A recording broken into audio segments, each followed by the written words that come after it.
ಅದು ಆದ ನಂತರ ನಾನು ಇಂಜಿನಿಯರಿಂಗ್ ಸೇರಿದಾಗ ಎಷ್ಟೊಂದು ನನ್ನ ಮೇಷ್ಟ್ರುಗಳು ನನ್ನ ಪ್ರಭಾವ ಬೀರಿದ್ರು.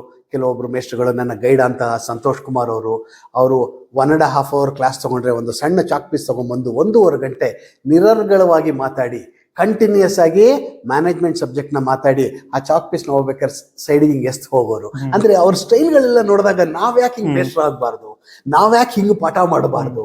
ಎಷ್ಟು 1.5 ಗಂಟೆ ಒಬ್ರು ಮೇಷ್ಟ್ರು ಒಂದು ಸಬ್ಜೆಕ್ಟ್ ಮೇಲೆ ನಿರರ್ಗಳವಾಗಿ ಮಾತಾಡ್ತಾರೆ ಅಂದಾಗ ಎಷ್ಟು ಅವ್ರ ತಲೆ ಒಳಗೆ ಇನ್ಫಾರ್ಮೇಶನ್ ಇರಬಾರ್ದು. ಸೊ ಇದೆಲ್ಲ ನೋಡಿದಾಗ ನಮ್ಗೇನು ಅನ್ನಿಸ್ತು, ನಾವು ಒಬ್ರು ಮೇಷ್ಟ್ರು ಆಗ್ಬೋದು ಅಂತ ಅನ್ನಿಸ್ತು. ಆ ಮೇಷ್ಟ್ರು ಆಗಕ್ಕೆ ಬಂದಾಗ ನನ್ನ ಪರ್ಸನಲ್ ಆಗಿ ನೋಡಿದಾಗ ನಾನು ತುಂಬಾ ಶೈ ಸ್ಟೂಡೆಂಟು. ಬೇರೆಯವ್ರ ಹತ್ರ ಮಾತಾಡಕ್ಕೆ ಹೆದರ್ತಿದ್ದೆ, ಬೇರೆಯವ್ರ ಹತ್ರ ಏನಾದ್ರು ಕೇಳಕ್ಕೆ ಹೆದರ್ತಿದ್ದೆ. ಅಂದ್ರೆ ಏನಾದ್ರು ಕೇಳಿದ್ರೆ ಅವ್ರು ಏನ್ ಅನ್ಕೋತಾರಪ್ಪ ಅನ್ನೋ ಒಂದು ಜಿಜ್ಞಾಸೆಲಿ ತುಂಬಾ ಇದಿತ್ತು, ನನಗೆ ಫಿಯರ್ ಇತ್ತು. ಅದನ್ನ ಹೋಗ್ಬೇಕು ಅನ್ನೋದಕ್ಕೋಸ್ಕರ ನನ್ನ ಕಸಿನ್ಸ್ಗಳ ಜೊತೆ ಡಿಸ್ಕಸ್ ಮಾಡಿದಾಗ ಅವ್ರು ಹೇಳಿದ್ದು, ನೀನು ಮಾರ್ಕೆಟಿಂಗ್ ಹೋಗು, ನೀನು ಮಾರ್ಕೆಟಿಂಗ್ ಫೀಲ್ಡ್ ಹೋದಾಗ ಅಲ್ಲಿ ನೀನು ಮಾತಾಡೋದ್ ಕಲಿತೀಯ.